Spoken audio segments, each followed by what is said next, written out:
សួស្តីប្រិយមិត្តអ្នកស្ដាប់ទាំងអស់គ្នា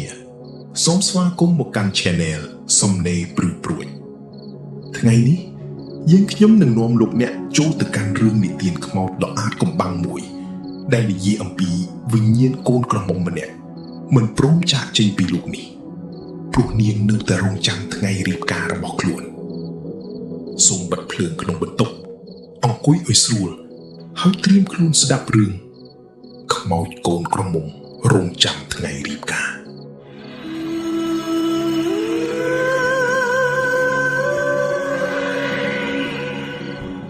នៅជាយភូមិដាច់ស្រយាលមួយមានផ្ទះឈើចាស់មួយខ្នងដែលត្រូវបានទុកចោលអស់ជាច្រើនឆ្នាំអ្នកភូមិជាច្រើនតែងតែនិយាយថានៅរៀងរាល់យប់ថ្ងៃពេញបូរមី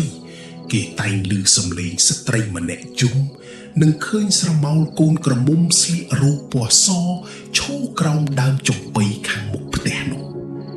គ្មាននរណាដឹងថានាងជានរណាឡើយប៉ុន្តែអ្នកចាស់ក្នុងភូមិបានខ្សឹបប្រាប់ថានាងគឺជាវិញ្ញាណខ្មោចកូនក្រមុំ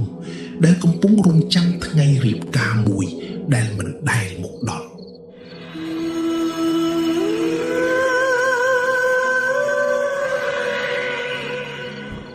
កាលពីជាង20ឆ្នាំមុនមាននារីស្រស់ស្អាតម្នាក់ឈ្មោះសុភានាងជាកូនស្រីអ្នកមានម្នាក់ក្នុងភូមិហើយត្រូវបានគេស្គាល់ថាមានចិត្តល្អនិងស្រឡាញ់មនុស្សជុំវិញខ្លួនសុភាបានស្រឡាញ់បុរសម្នាក់ឈ្មោះតារាអ្នកទាំងពីរបានសន្យាថានឹងរៀបការជាមួយគ្នាហើយកាលបរិច្ឆេទរៀបការក៏ត្រូវបានកំណត់រួចរាល់មុនថ្ងៃរៀបការតែមួយថ្ងៃប៉ុណ្ណោះសុភាបានអង្គុយដេររោបកូនក្រមុំរបស់នាងដោយក្តីសប្បាយរីករាយនាងនឹកស្រមៃដល់ពេលដែលខ្លួននឹងដើរចូលក្នុងពិធីមង្គលការក្រោមការអបអរសាទររបស់ភ្ញៀវទាំងអស់ប៉ុន្តែជោគវាសនាបានលេងសើចនឹងនាងនៅយប់នោះមានភ្លៀងធ្លាក់ខ្លាំងនិងខ្យល់ព្យុះបក់យ៉ាងសន្ធឹកសន្ធាប់តារាដែលកំពុងធ្វើដំណើរមកផ្ទះសុភាបានជួបគ្រោះថ្នាក់នៅលើផ្លូវគេនិយាយថារទេះរបស់គាត់បានធ្លាក់ជួជ្រុះជិតព្រៃហើយគាត់បានបាត់បង់ជីវិតភ្លាមដំណឹងដ៏អាក្រក់នេះបានទៅដល់សុភានៅពាក់កណ្ដាលអធ្រាត្រនាងមិនអាចទទួលយកការពិតបានទេនាងយំសោកអស់មួយយប់ហើយនៅព្រឹកថ្ងៃរៀបការខណៈដែលនាងស្លៀករ៉ូបកូនក្រមុំរួចរាល់នាងបានរត់ចេញពីផ្ទះទៅរកតារាគ្មានអ្នកណាដឹងថាមានអ្វីកើតឡើងនៅក្នុងព្រៃនោះឡើយ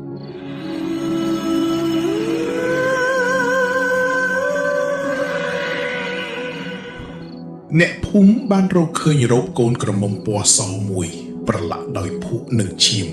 នៅក្បែរដើមចំបៃធំមួយចំណែកសុភាបានបាត់ខ្លួនដោយគ្មានដានចាប់តាំងពីថ្ងៃនោះមកផ្ទះរបស់នាងត្រូវបានទុកចោលរាល់យប់ថ្ងៃពេញបូណ៌មីអ្នកដែលហ៊ានដើរកាត់ផ្ទះនោះតែងតែឃើញស្ត្រីម្នាក់ស្លៀករ៉ូបកូនក្រមុំពណ៌សឈរសម្លឹងទៅផ្លូវធំដូចជាកំពុងរងចាំនរណាម្នាក់មានអ្នកខ្លះបានឮសំឡេងនាងនិយាយយ៉ាងស្រទន់ថាហេតុអីបានជាអ្នកមិនមកថ្ងៃរៀបការរបស់យើងដល់ហើយអ្នកដែលបានឮសំឡេងនោះសុទ្ធតែរត់គេចទាំងភ័យខ្លាចប៉ុន្តែរឿងដ៏គួរឲ្យរន្ធត់បំផុតគឺអ្នកភូមិម្នាក់បានអះអាងថាគាត់ឃើញកូនក្រមុំរូបនោះដើរចូលទៅក្នុងផ្ទះចាស់ហើយពេលគាត់ដើរតាមទៅ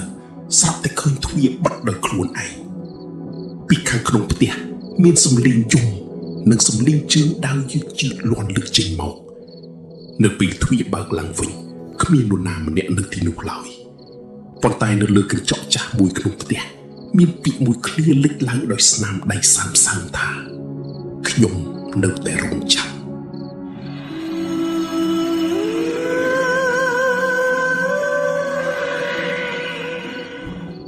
បន្ទាប់ពីមានហេតុការណ៍ចម្លែកជាច្រើននៅផ្ទះចាស់របស់សុភាអ្នកភូមិទាំងអស់កាន់តែភ័យខ្លាចគ្មាននរណាហ៊ានដើរកាត់ទីនោះពេលយប់ឡើយថ្ងៃមួយមានបុរសវ័យកណ្ដាលម្នាក់ឈ្មោះវុធីបានត្រឡប់មកភូមិកំណើតវិញបន្ទាប់ពីចាក់ចេញអស់ជាច្រើនឆ្នាំនៅពេលបានឮរឿងអំពីវិញ្ញាណកូនក្រមុំវុធីហាក់ដូចជាភ្ញាក់ផ្អើលយ៉ាងខ្លាំងដោយសារតែគ្មាននរណាដឹង วุฒิធ្លាប់ជាមិត្តជិតស្និទ្ធបំផុតរបស់តារាយប់មួយគាត់បានសម្រេចចិត្តទៅកាន់ផ្ទះចាស់នោះតែម្នាក់ឯង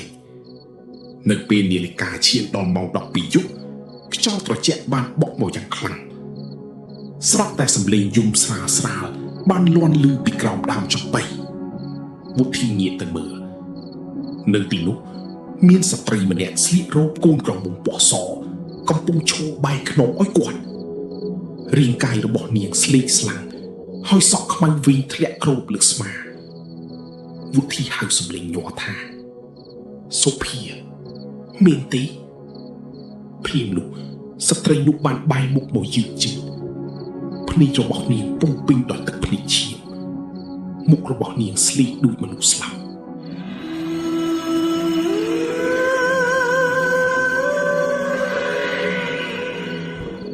ប៉ុន្តែនាងមិនបានធ្វើអ្វីគាត់ឡើយនាងគ្រាន់តែសួរមួយឃ្លាតារានៅឯណាวุฒิមិនដឹងឆ្លើយយ៉ាងណាទេស្រាប់តែវិញ្ញាណកូនក្រមុំបានលើកដៃចង្អុលទៅកាន់ព្រៃខាងក្រោយភូមិបន្ទាប់មកនាងក៏បាត់ខ្លួនទៅក្នុងអាង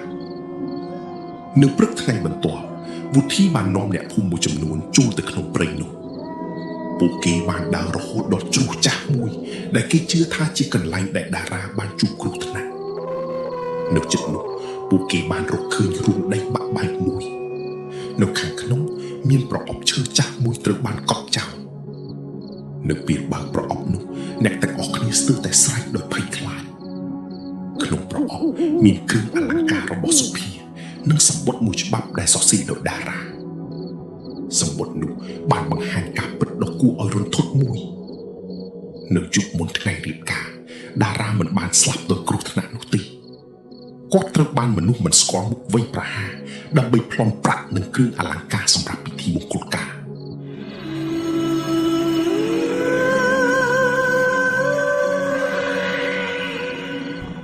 បន្ទាប់ពីដឹងដំណឹងនេះសុភាបានចេញទៅរកគាត់ក្នុងព្រៃប៉ុន្តែនាងក៏ត្រូវបានសម្លាប់នៅទីនោះដែរសាកសពរបស់នាងមិនដែលត្រូវបានរកឃើញឡើយអ្នកភូមិទាំងអស់ស្រឡាំងកាំងពួកគេទើបតែដឹងថាវិញ្ញាណរបស់សុភាមិនបានរងចាំថ្ងៃរៀបការទេនាងកំពុងរងចាំឲ្យនរណាម្នាក់រកឃើញការពិតអំពីការស្លាប់របស់នាងនិងតារាប៉ុន្តែនៅពេលយប់ថ្ងៃនោះក្រោយពេលការពិតត្រូវបានបង្ហាញសម្លេងយំរបស់កូនក្រមុំនៅតែបន្លឺឡើងពីផ្ទះចាស់វាហាក់ដូចជានៅមានអាថ៌កំបាំងមួយទៀតដែលមិនទាន់ត្រូវបានលាតត្រដាង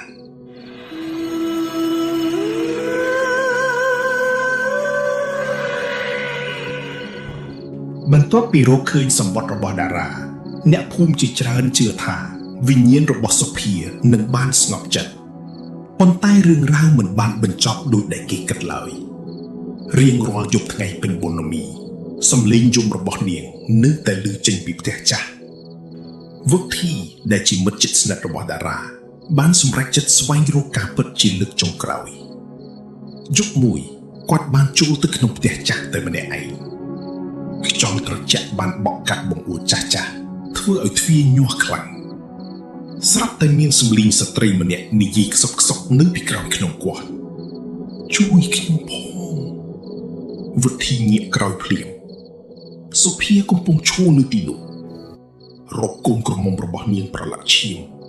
ហើយភ្នែករបស់នាងពោពេញដោយទុក្ខសោកនាងលើកដៃចង្អុលទៅក្រោមកម្រាលផ្ទះដោយភាពភ័យខ្លាចនិងចង់ដឹងការពិតวุฒิបានយកចប់ជីទីនោះ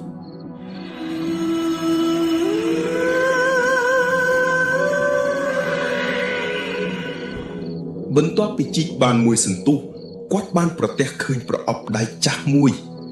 នៅក្នុងប្រអប់មានកំណត់ហេតុនិងរបស់របរជាច្រើនដែលជាកម្មសិទ្ធិរបស់មេភូមិកាលពីជាង20ឆ្នាំមុនពេលអានកំណត់ហេតុនោះวุฒิស្ទើរតែធ្លាក់ប្រអប់ពីដៃការពិតគឺមេភូមិកាលនោះជាអ្នកនៅពីក្រោយឃាតកម្មទាំងអស់គាត់បានចម្ពាក់បំណុលយ៉ាងច្រើនហើយចង់បានទ្រព្យសម្បត្តិរបស់គ្រួសារសុភានៅយប់មុនថ្ងៃរៀបការគាត់បានជួលមនុស្សឲ្យសម្លាប់តារានិងប្លន់គ្រឿងអលង្ការនៅពេលសុភាចេញទៅរកតារានាងបានឃើញការពិតទាំងអស់ដើម្បីបំបិទមាត់នាងក៏ត្រូវបានសម្លាប់ និងលាក់សាកសពនៅក្បែរដើមចំបៃមេភូមិបានបង្កើតរឿងថានាងបាត់ខ្លួនដោយអាចកំបាំងភ្លាមនោះវុធីបានយល់ហើយថាមូលហេតុដែលវិញ្ញាណសូភាមិនអាចទៅចាប់កំណើតបានគឺដោយសារតែការពិតមិនទាន់ត្រូវបានលាតត្រដាង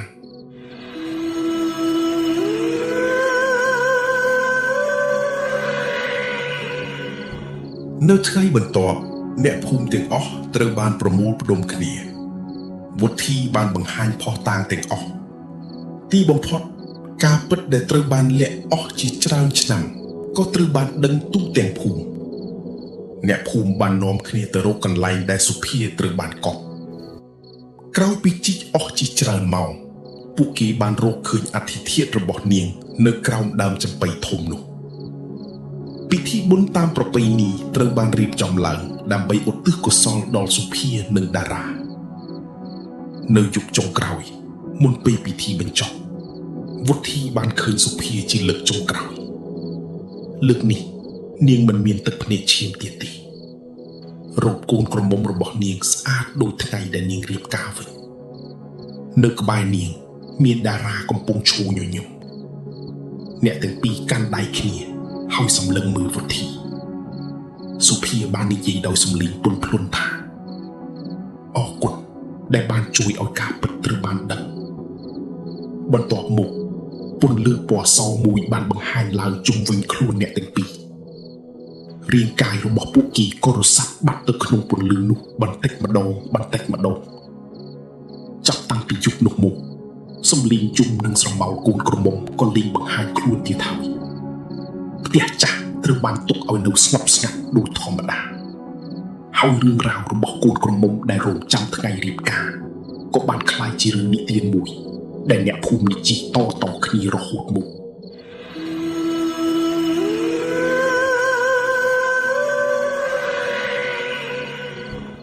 សុភានិងតារា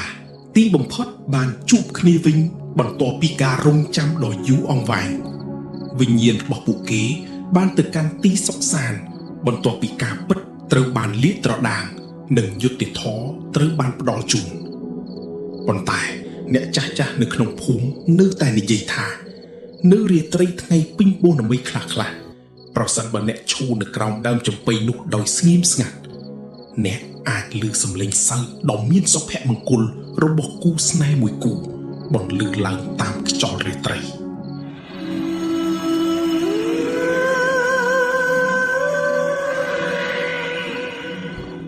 រឿងខ្មោចកូនក្រមុំរងចាំថ្ងៃរៀបការបានបញ្ចប់ហើយសូមអរគុណប្រិយមិត្តដែលបានស្ដាប់រហូតដល់ចប់ប្រសិនបើអ្នកចូលចិត្តរឿងនិទានបែបព្រឺព្រួចអាចកំបាំងនឹងរឿងខ្មោចខ្មែរកុំភ្លេចចុច like share និង subscribe channel សំណេរព្រឺព្រួចដើម្បីទទួលបានរឿងថ្មីជាបន្តសូមជួបគ្នាក្នុងរឿងបន្តសូមរីត្រីសុខស្ដីនិងសូមឲ្យអ្នកទាំងអស់គ្នាគេងលក់ស្រួលប្រសិនបើអ្នកមិនឮសំឡេងនរណាម្នាក់ខ្សឹបនៅក្រៅបង្អួច